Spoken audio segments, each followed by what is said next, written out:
주시는 말씀은 에베소서 4장 1절에서 6절까지의 말씀입니다. 가지고 계신 신약 성경 313면이 되겠습니다.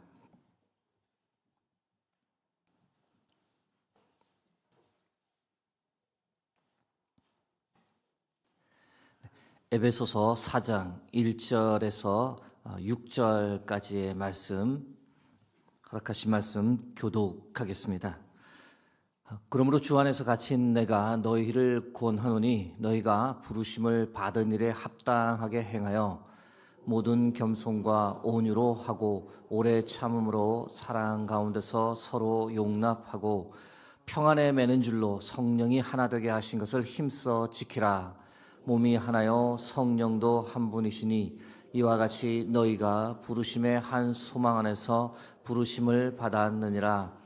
주도 한 분이시요 믿음도 하나요 세례도 하나요 하나님도 한 분이시니 곧 만유의 아버지시라. 만유 위에 계시고 만유를 통일하시고 만유 가운데 계시도다. 아멘. 오늘은 하나 되게 하신 것을 힘써 지키라는 제의 말씀을 나누고자 합니다. 4장 3절 말씀을 보시면 평안에 매는 줄로 성령이 하나 되게 하신 것을 힘써 지키라라고 말씀하십니다. 여러분, 성령이 하나 되게 하신 것, 이것이 무엇을 가리키는 것일까요? 바로 교회 공동체를 가리킵니다. 예수 그리스도를 마음으로 믿고 입술로 고백하는 믿음 공동체입니다. 예수 그리스도의 이름으로 세례를 받고 하나님께서 보내신 하나님의 영인 성령의 인침을 받은 사람들이 함께 모여서 한 분 하나님을 예배하는 그 교회 공동체를 가리킵니다. 교회 공동체는 아시는 대로 믿음으로 하나 된 영적인 공동체입니다. 왜냐하면 우리 모두가 한 분 하나님을 아버지라고 부르는 하나님의 자녀이기 때문입니다. 교회 공동체를 누가 하나 되게 하셨다라고 말합니까? 성령께서 하나 되게 하셨다라고 말합니다. 결코 사람이 하나 되게 할 수 있는 공동체가 아니라는 뜻입니다. 하나님께서 성령을 통해 친히 세우셨고 성령을 통해 하나 되게 하신 것이 바로 교회입니다. 이 교회를 하나님께서 얼마나 사랑하시는지 성경은 하나님이 자기 피로 사신 교회라고 표현하기까지 합니다. 성령께서 세우셨고 성령께서 하나 되게 하신 것이 기본적으로 이 교회 공동체인데, 그 공동체를 하나 되게 끝까지 유지하기 위해서 이 성도님들이 할 것이 있다라고 바울이 말합니다. 그것이 무엇입니까? 힘써서 그 하나됨을 지켜야 한다는 겁니다. 성령께서 하나 되게 하셨지만 그 하나됨을 유지하는 것은 결코 쉽지 않습니다. 힘써 지켜야 한다라는 이 말의 뜻에 어떤 의미가 내포되어 있습니까? 온갖 힘과 노력을 다 쏟아 부어야만 그 하나됨을 유지할 수 있다라는 말을 지금 바울이 우리에게 전합니다. 여러분, 교회가 하나 되는 것 쉽지 않습니다. 이유가 무엇일까요? 이 차이가 나도 너무 나고 달라도 너무 다르기 때문입니다. 이 성장 배경이 다른 것 말할 필요도 없습니다. 나이대도 참 다양합니다. 그에 따라 이 연령 차이, 세대 차이도 납니다. 교육 배경, 가치관, 삶의 목적 등 많은 면에서 다릅니다.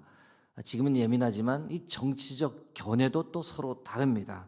보수 성향을 가진 분도 계시고 진보 성향을 가진 분도 계시고 또 중도 성향을 가진 분도 계시기 때문입니다. 차이도 차이지만 이 교회 공동체라는 것은 그 공동체의 하나됨을 파괴할 수 있는 여러 가지 이 위험 요소가 존재합니다. 이기심이 일어나면 교회는 분열됩니다. 자신을 내세우려는 욕심, 개인적 이익을 추구하는 그런 마음이 교회 안에 팽배하면 교회는 오래가지 못합니다. 교만함으로 다투면 교회는 분열됩니다. 교만은 타인과의 갈등을 심화시켜서 분쟁을 야기하고 그러면 교회가 건강을 잃어버립니다. 때로는 폐쇄성이 문제가 될 수 있습니다.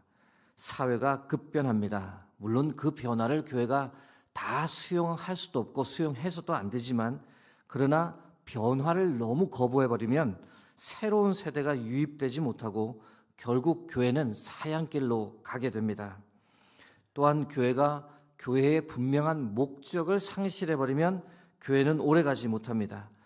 교회는 어떤 상황에서도 복음을 전하고 예수 그리스도를 전하고 영혼을 살리는 것이 목적입니다. 이 목적 상실해버리면 교회는 사교 모임이 되어버리고 교회의 생명력이 사라지는 겁니다. 여러분, 교회가 분열되지 않고 하나 되기 위해서는 무던한 노력을 기울여야 합니다. 우리가 가만히 있는다고 교회가 자동적으로 하나 되지는 결코 않습니다. 가족 공동체를 한번 생각해 보십시오. 여러분, 가족이 하나 되는 것, 가만히 있는다고 하나가 되는 것이 아닙니다. 가족 구성원들 한 사람 한 사람이 참으로 많은 노력을 기울여야 합니다. 희생과 헌신이 기본적으로 있어야 합니다. 아버지는 아버지대로, 어머니는 어머니대로 희생과 헌신을 합니다. 그리고 자녀들 또한 자녀로서 희생과 헌신을 합니다.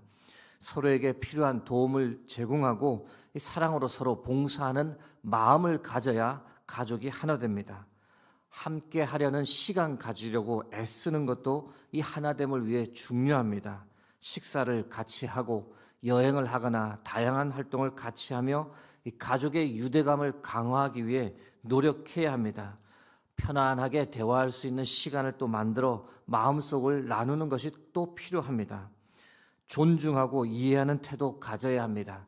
가족들이라고 다 같은 것이 아닙니다. 비슷한 면도 있지만 다 다릅니다. 서로의 차이, 서로가 지향하는 것, 개성과 취향을 존중해 줘야 하고 칭찬, 격려, 아끼지 말아야 하고 갈등이 발생할 경우에는 서로 대화하고 용서하고 화해하는 시간을 가져야 합니다.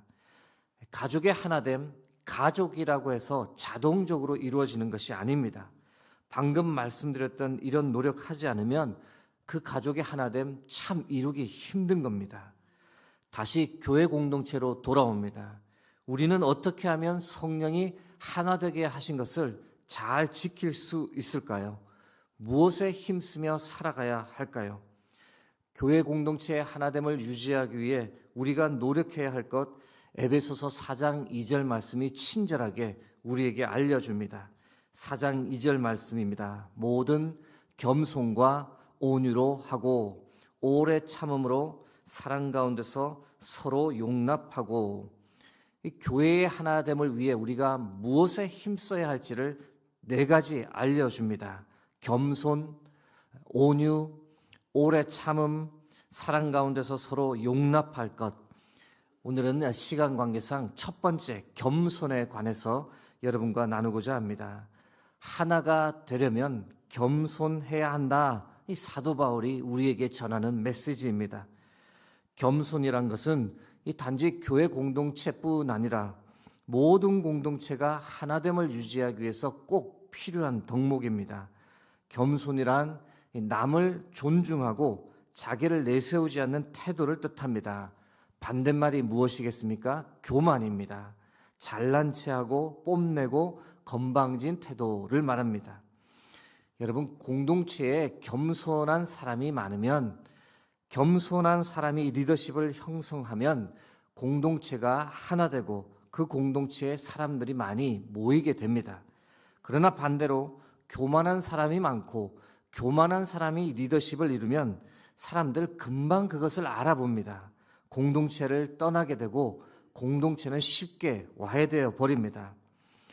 여러분, 예수님 이 땅에서 어떤 삶을 우리에게 보여주셨는지 생각해 보기 원합니다.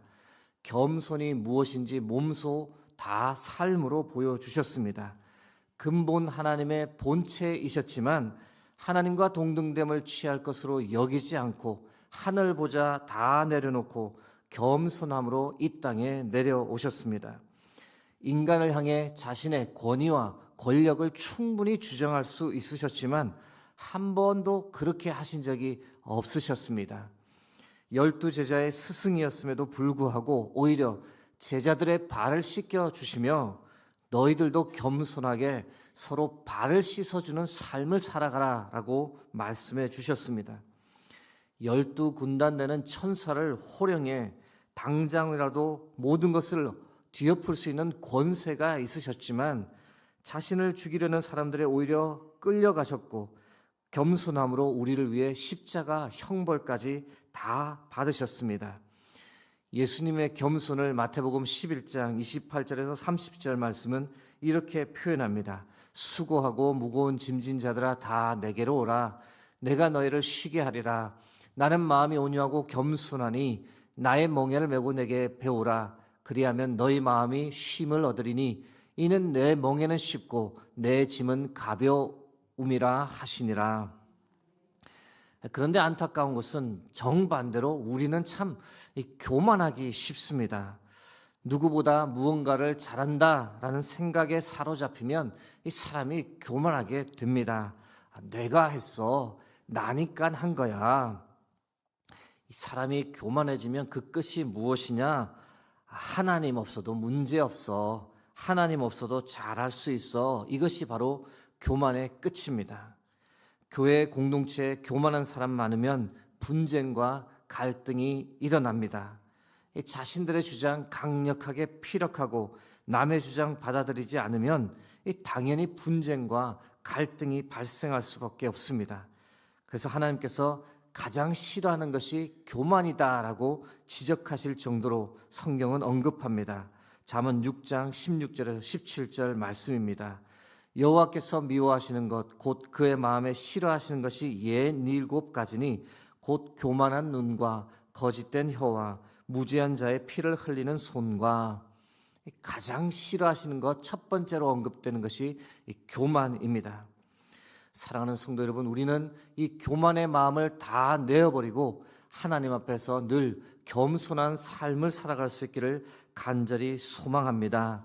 어떻게 하면 그럼 겸손한 삶을 살아갈 수 있을까? 몇 가지 방법 생각해 보면 첫 번째는 이 내려놓을 줄을 알아야 됩니다.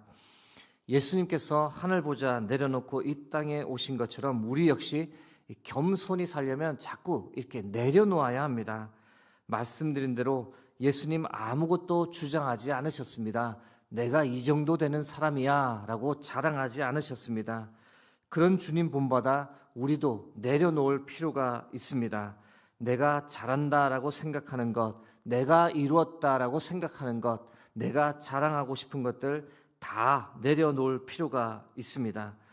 여러분, 자기 자랑하는 것 좋아하는 사람 여러분 좋으십니까? 그 사람 곁에 있고 싶으십니까? 참 힘듭니다. 마음이 힘듭니다. 그러나 반대로 나는 아무것도 아니다. 나는 참 실수가 많은 사람이다. 이렇게 겸손하고 인정하는 사람들 그 곁에는 같은 은혜가 머물러 있게 됩니다.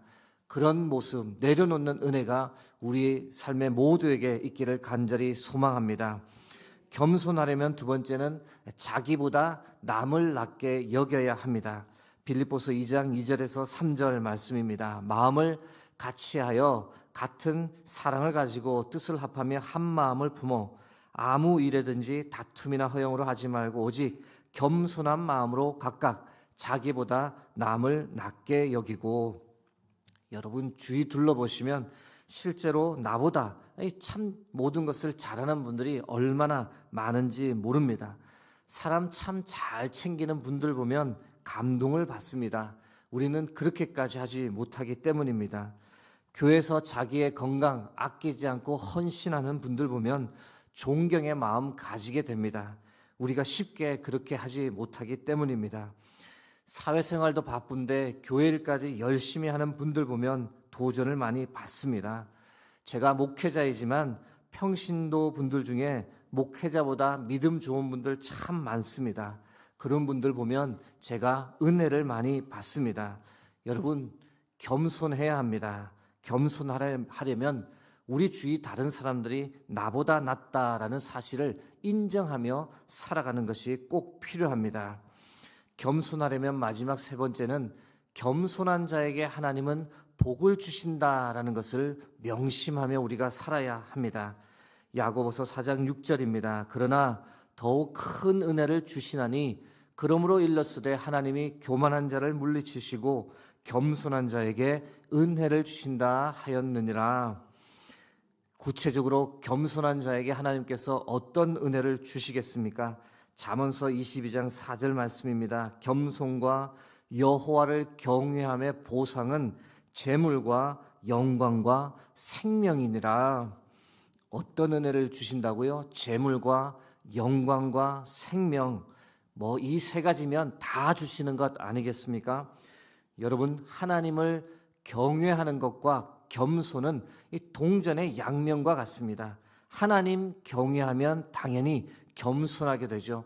또 겸손한 사람 당연히 하나님을 경외하게 됩니다. 사랑하는 성도 여러분, 우리 모두가 오늘 하루 겸손한 삶을 살아갈 수 있기를 바랍니다. 겸손해야 우리가 하나 될 수 있습니다.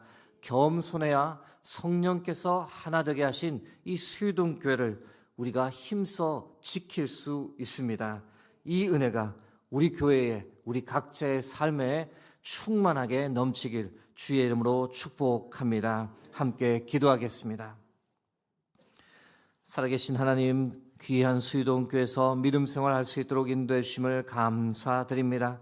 피로 사신 수유동교회, 하나님께서 늘 돌보시고 이끄시는 이 수유동교회, 우리가 힘써 하나 될 수 있도록, 지킬 수 있도록 은혜를 더하여 주옵소서. 주 앞에서 겸손, 사람 앞에서 겸손한 삶을 오늘도 살아가며 믿음으로 승리할 수 있도록 하나님 역사하여 주옵소서. 모든 영광을 주께 드립니다. 예수 그리스도의 이름으로 기도드립니다. 아멘.